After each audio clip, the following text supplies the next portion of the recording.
Watch out." At that moment, when my wife shouted, a truck burst out of the opposite lane right in front of us. After I screamed, we were blown away in the car we were riding in. I felt a strong impact on my body, and at the same time a severe pain. Then my consciousness began to fade. After a while, I heard a beeping sound near my ear and realized it was something like an alarm clock ringing. It was a terrible dream, and I woke up feeling unsettled, starting the day with a bad feeling. It was a gloomy morning. My name's Mike, I'm 35. I've always been a heavy sleeper, hardly able to wake up even when the alarm goes off. When I slowly opened my eyes to turn off the alarm, I saw plain, unfamiliar ceiling. Huh? The ceiling of my house is supposed to be wood-paneled, but this isn't my home.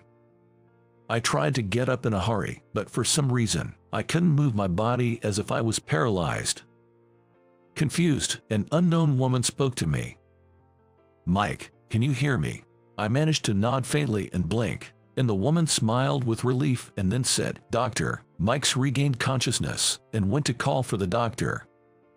Could it be that she was a nurse? Turning towards where the sound was coming from, the beeping was the sound of an ECG. As I tried to clear my foggy, just awakened mind, a doctor in a white coat came and started touching various parts of my body while asking questions. "Do you feel me touching here?" When I managed to nod, he told me about how the car I was in had flipped over in a major accident, and that I had been unconscious for 2 weeks since being brought to the hospital by an ambulance. It wasn't just a dream. While I was in shock, the doctor kept talking. "You were lucky. Given the severity of the accident, there's no paralysis other than a broken leg. Rehab will be tough, but you've got to hang in there." I was worried about my wife and wanted to ask about her, but my voice was hoarse and wouldn't come out. The doctor, seeing my struggle, assured me that he would contact my family soon. It seemed he understood what I wanted to say. Unable to move freely, I had to wait anxiously in bed for my wife, Emily, to come. Soon after, I started rehab as my condition allowed. As the doctor said, after lying down for 2 weeks, my body felt heavy, and it was very hard to move freely. Getting up was out of the question. I never imagined something like this would happen. After rehab, as I dozed off from exhaustion, my mom rushed into the room, held my hand, and cried with relief that I was awake. But I couldn't see Emily. When I asked where she was with all the strength I could muster, my mom told me she had been taken to another hospital. When I asked about her condition, I was told it wasn't anything serious, which eased some of the anxiety that had been clouding my mind. Breathing a sigh of relief, I deeply realized just how much I can't live without my wife. I wanted to hear her voice right away, but our phones were broken in the accident and unusable.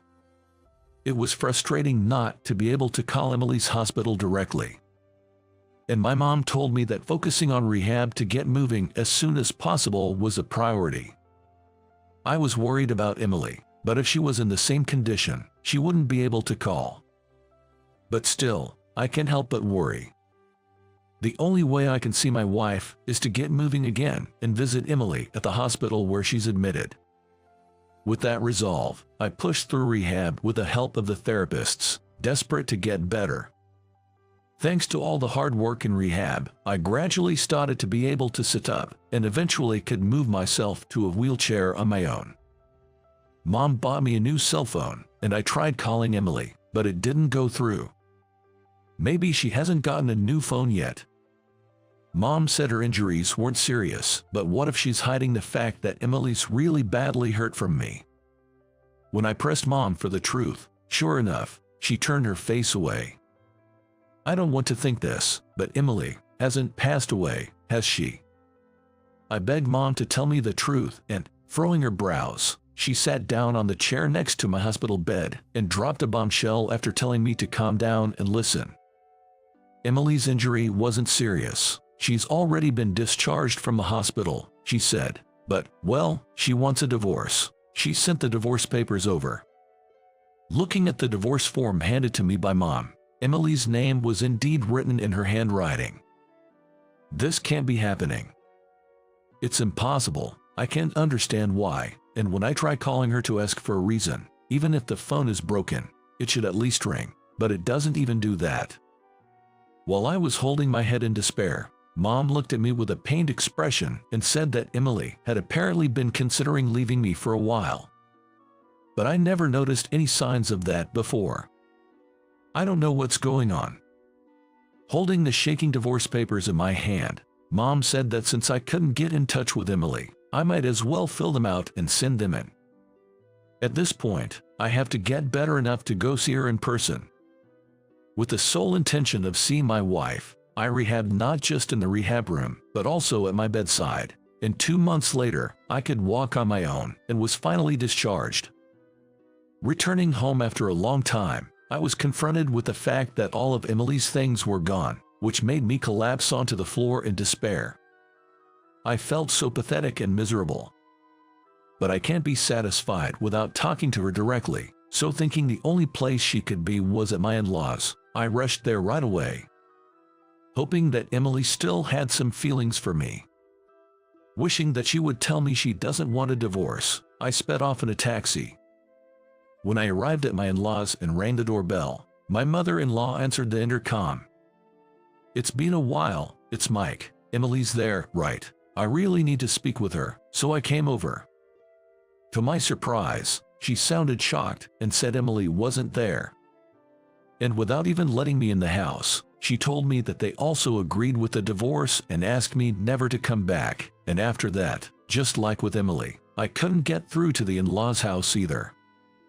For a while, I waited for a call from Emily while staring at the divorce papers, but realizing she no longer had any feelings for me, I had no choice but to submit them. If it weren't for that accident, we would still be a happily married couple. No, but Mom said Emily had been thinking of divorce for a while. Maybe I just never noticed how she felt, even after all these years living together.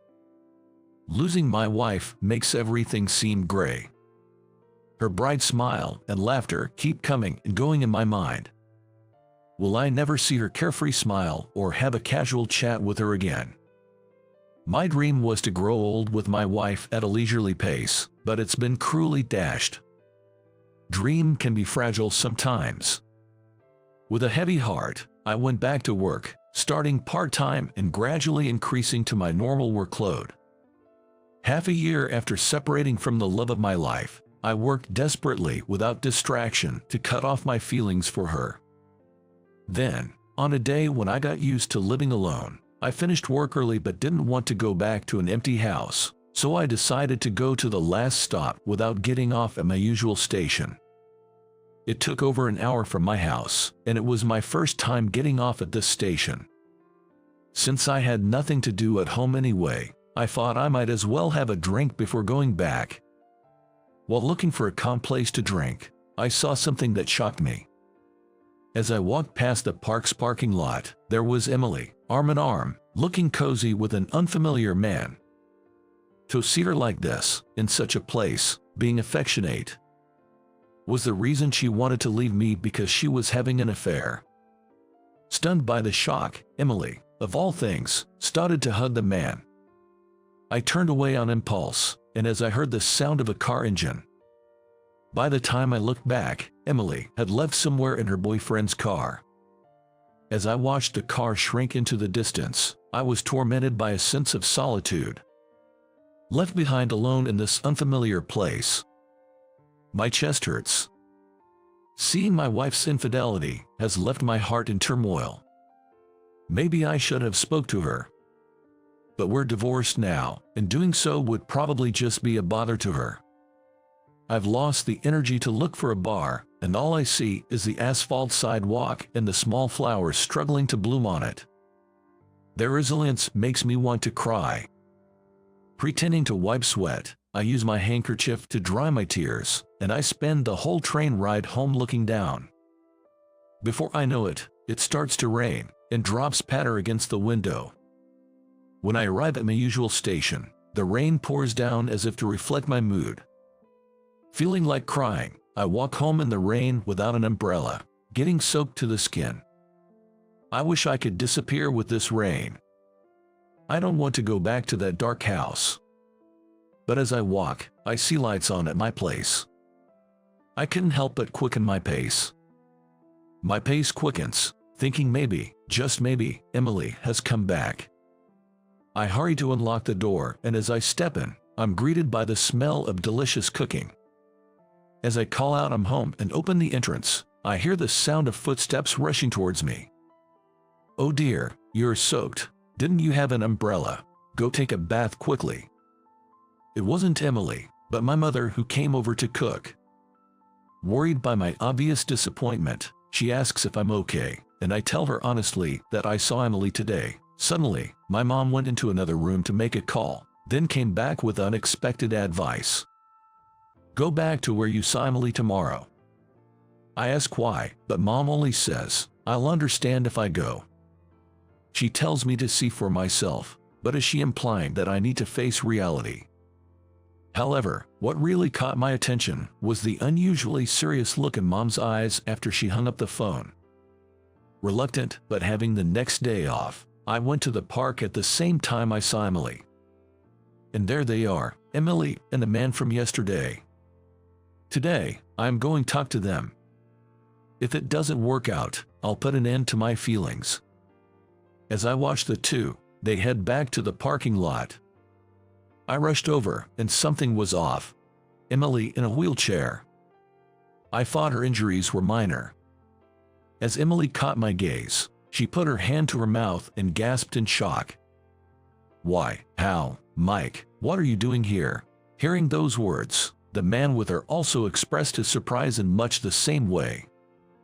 Mike, no way, you didn't follow us, did you? They probably didn't expect to run into me at a park over an hour away by train from my home. I noticed no scars on the left side of Emily's face that I saw yesterday, but now I see a large one on the right.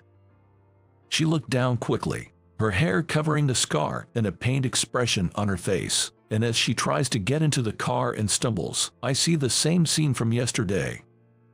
They weren't hugging. Emily was stumbling into the car and the man was helping her. I asked them to explain, but Emily stayed silent, her face downcast. So I asked the man about his relationship with Emily, and he confessed everything.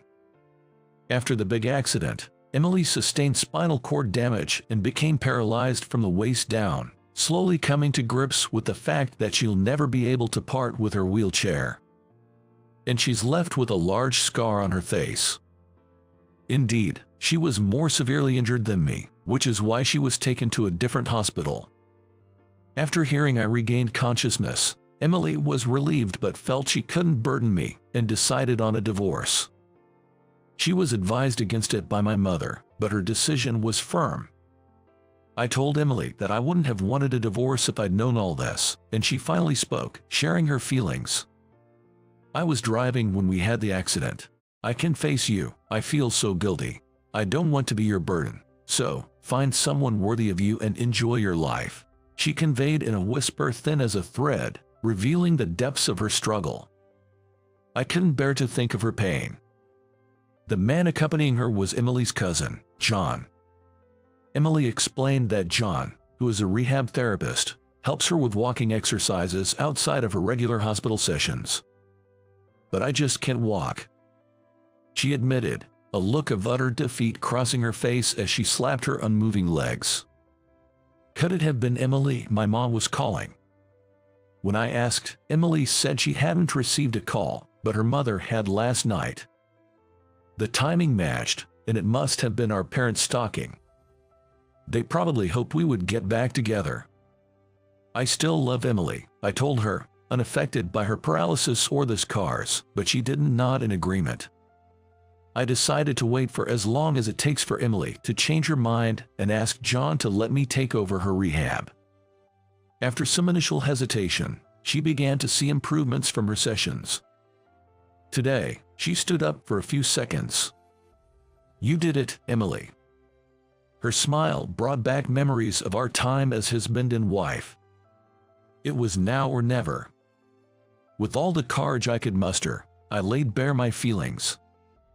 Emily, marry me again. If you're smiling beside me, that's all I need for happiness. Marry me. Think of it as saving me, please. Her hand in mine. Her warm tears fell. This warmth is nostalgic.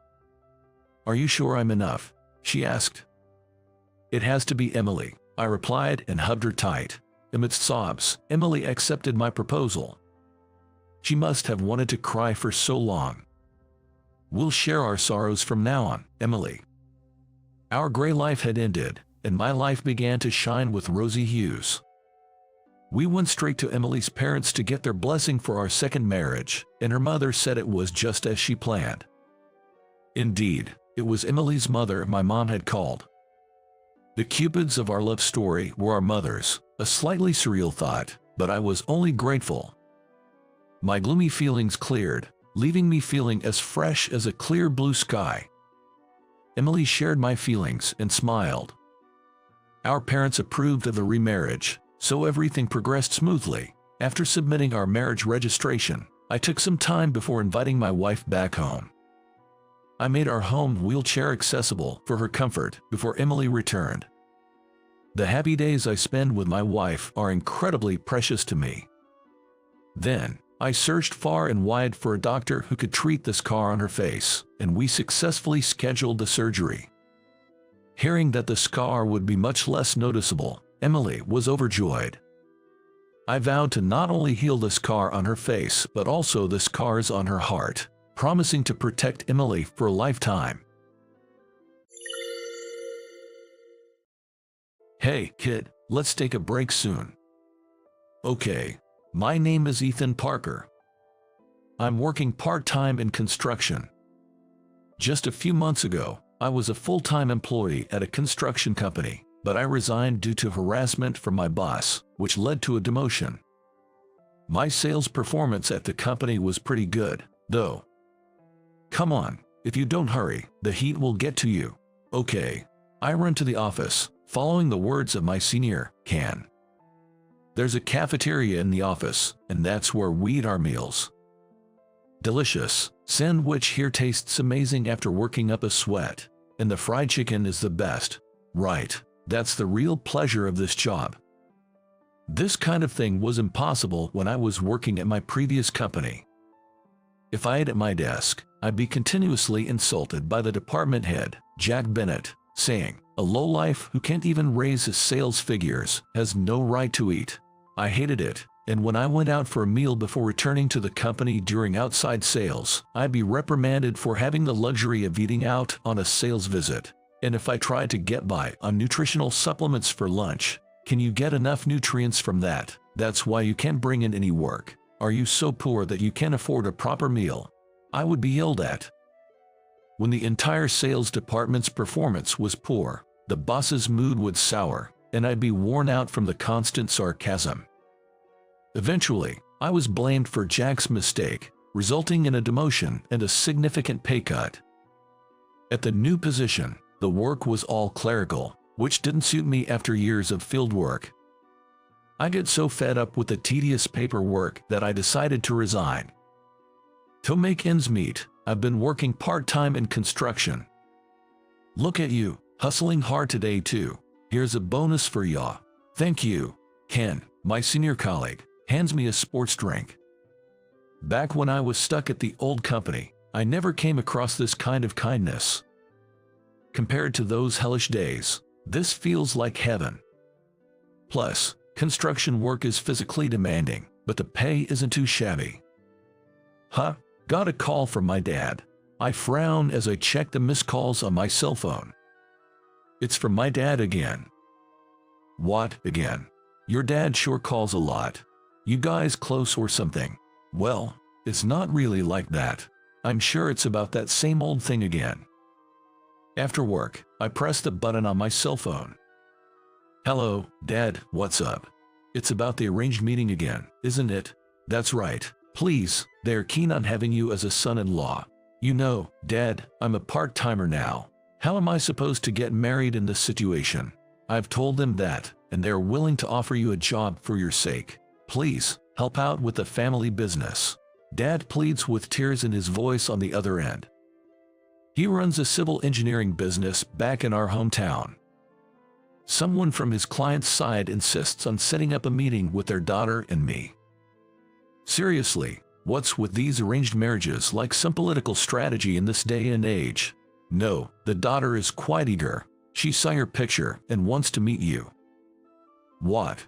When did you send my picture to them? Just a little one from your coming-of-age ceremony. Come on, that's an old picture. Cut it out, will you? While I retort to my dad, I can't help but feel a slight interest in the daughter.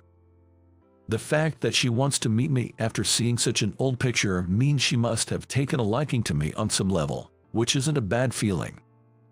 All right, if she's saying that, I'll meet her once. Oh, is that so? Thank you. Why is this old man so lighthearted?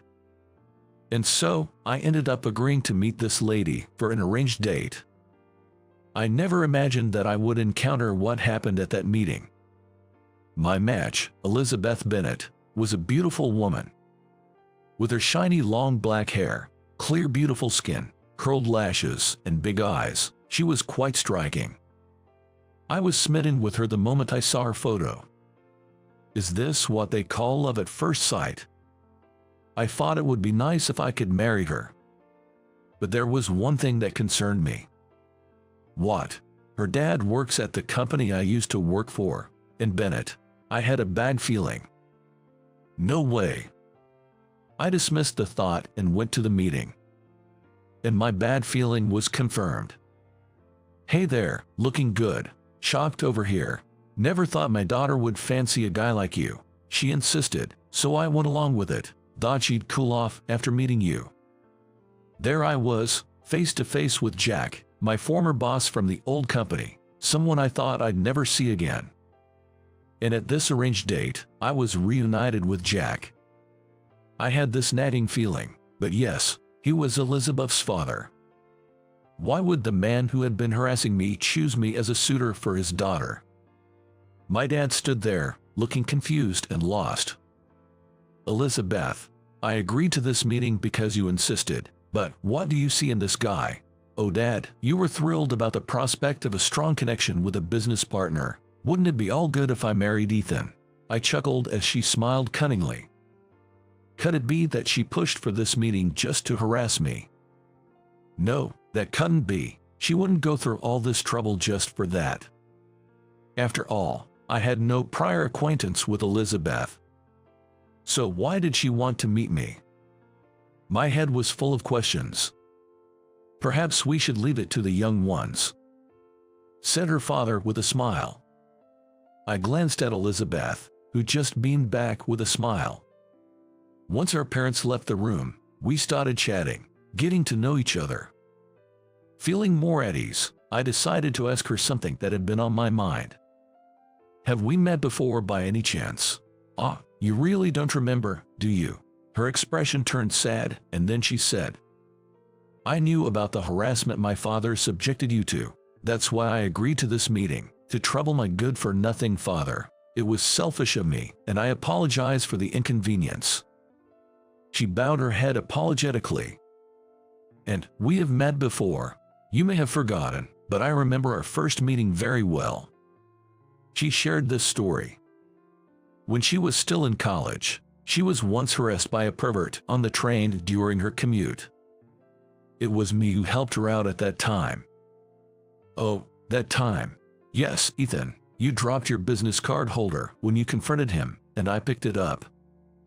And you brought it back to the company later, right? Yes.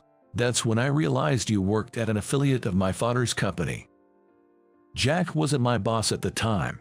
He had been seconded from another company in the group.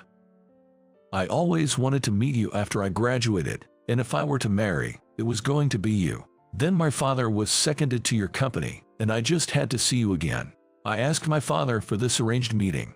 He seemed not to think much of you and was reluctant. When I heard you had resigned, I panicked. I begged my father over and over until he finally agreed. But how did you know about the harassment? My father often spoke ill of you at home. Looking at her embarrassed face, I started to feel awkward. I'm really sorry, but he's still my father, no matter what. I won't ask for forgiveness. Instead, let me apologize on his behalf. Can we call it even with this? She bowed deeply. Seeing her like that made me burst into laughter. Hey, what's so funny? I don't know, you're just a very beautiful woman but kind of an oddball, I guess. I continued, chuckling. I haven't forgiven your dad, but I'm not planning anything against him. Besides, he's now the father of my potential future wife. That's a relief. A look of relief spread across her face with a warm smile. And then she said to me, "Hey, we can start dating, right? I wonder about that. Dating the daughter of a boss who harassed me would certainly take some guts. Especially since Jack might do something to me again. Don't worry, my dad's a softie when it comes to me. I'm sure he won't do anything anymore." Watching her say that with a laugh, I thought to myself, she really is an interesting girl. Jack was still a concern, but I was irresistibly drawn to Elizabeth. "Please, let's start dating." I bowed deeply to her. "I look forward to it." She bowed back. After that, we went on a few dates, and as expected, she was indeed a bit quirky, but I always had fun when I was with her. Then one day, it happened while we were eating at a restaurant. This place is great, isn't it? The menu's so diverse, and all the desserts look delicious. Watching her smile as she ate her pasta, I thought she was adorable. She was good at accommodating others. She'd pick places I wanted to go, and for meals, she'd choose casual restaurants that weren't fancy, considerate of my part-time job earnings. Familiar and comfortable spots. Of course, we split the bill, each paying for our own share. "I plan to keep working even after I get married. Please understand," she said, smiling brightly. Well, these days, no one expects their wife to quit her job and stay home, I thought. But then she said, "My father is insistent that I become a housewife once I'm married." What? I was shocked that there was someone close to her who would say such a thing. Is that man really saying that to his daughter? "My father is kind of old-fashioned," she said. "Ah, that's the first time you've spoken ill of your dad. Is that really considered speaking ill of him?" She wondered, and I chuckled at her words. Sure, Jack had given me a hard time, but I had never badmouthed him. I once asked my dad if he wasn't afraid of getting paid back for speaking badly about his subordinates. Do you know what he said? What did he say? He said, "That guy doesn't have the guts." That comment irked me a bit. I would have given it back to him if I could. But at the time, I was desperately trying to improve myself to get Jack's approval, despite his constant criticism. And the result was more harassment and a demotion to a regional office. Now that I've quit the company, it doesn't really matter anymore. Plus, he's not my boss now, and I don't need to call him director anymore. But thinking of him as dad in the future, that's something else to consider. Hey, that is. Elizabeth suddenly looked puzzled. Following her gaze, I saw Jack there. No way, you were kidding. Why is my dad here? He must not be okay with us dating. She clicked her tongue and stood up from her seat. Wait, Elizabeth. Dad, why are you here? Elizabeth, how did you recognize me? Jack stood up abruptly, his eyes wide as he looked at Elizabeth approaching him. How did you find me? I was internally exasperated when I heard a familiar voice. To my surprise, sitting opposite Jack was my own father. Dad, what are you doing here? I muttered as I headed towards my father's seat.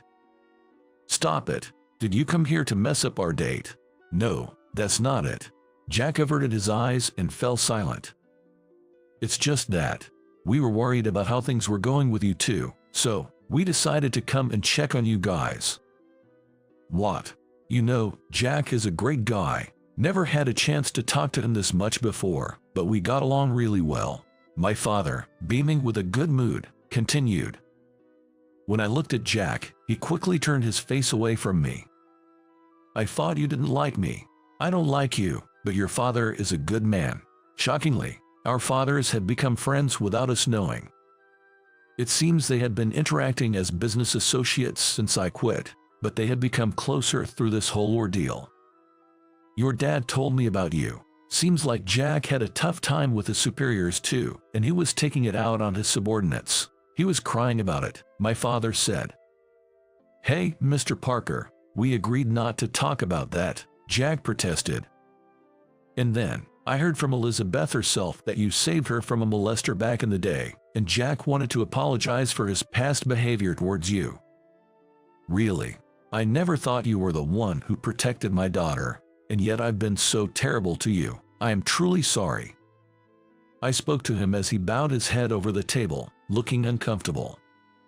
I can forgive you, but I do want to keep dating Elizabeth. Your harassment has nothing to do with my relationship with her. So you'll date Elizabeth. I am my own person, separate from my father, Elizabeth replied. Well, that's that. Then Jack looked at me, his eyes wide in astonishment.